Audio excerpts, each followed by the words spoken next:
And the Lord spoke unto Moses and unto Aaron, saying, This is the ordinance of the law which the Lord hath commanded, saying, Speak unto the children of Israel, that they bring thee a red heifer without spot, wherein is no blemish and upon which never came a yoke. And ye shall give her unto Eleazar the priest, that he may bring her forth outside the camp, and one shall slay her before his face.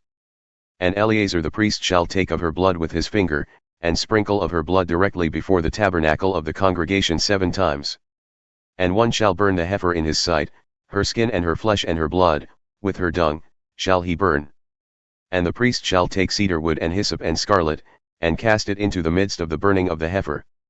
Then the priest shall wash his clothes, and he shall bathe his flesh in water, and afterward he shall come into the camp, and the priest shall be unclean until the evening. And he that burneth her shall wash his clothes in water and bathe his flesh in water, and shall be unclean until the evening.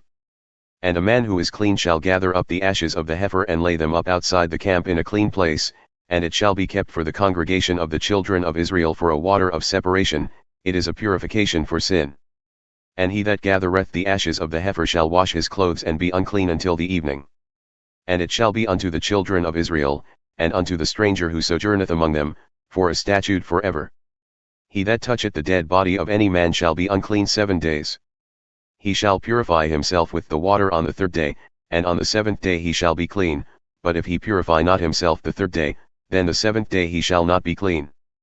Whosoever toucheth the dead body of any man who is dead and purifieth not himself, defileth the tabernacle of the Lord, and that soul shall be cut off from Israel. Because the water of separation was not sprinkled upon him, he shall be unclean, his uncleanness is yet upon him. This is the law when a man dieth in a tent, all who come into the tent, and all who are in the tent, shall be unclean 7 days. And every open vessel, which hath no covering bound upon it, is unclean. And whosoever toucheth one who is slain with a sword in the open fields, or a dead body, or a bone of a man, or a grave, shall be unclean 7 days. And for an unclean person they shall take of the ashes of the burnt heifer of purification for sin, and running water shall be put thereto in a vessel. And a clean person shall take hyssop and dip it in the water, and sprinkle it upon the tent and upon all the vessels and upon the persons who were there, and upon him that touched a bone or one slain or one dead or a grave. And the clean person shall sprinkle upon the unclean on the 3rd day and on the 7th day, and on the 7th day he shall purify himself, and wash his clothes, and bathe himself in water, and shall be clean at evening.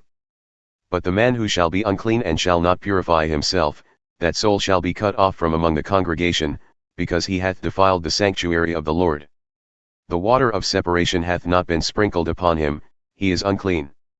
And it shall be a perpetual statute unto them, that he that sprinkleth the water of separation shall wash his clothes, and he that toucheth the water of separation shall be unclean until evening. And whatsoever the unclean person toucheth shall be unclean, and the soul that toucheth it shall be unclean until evening.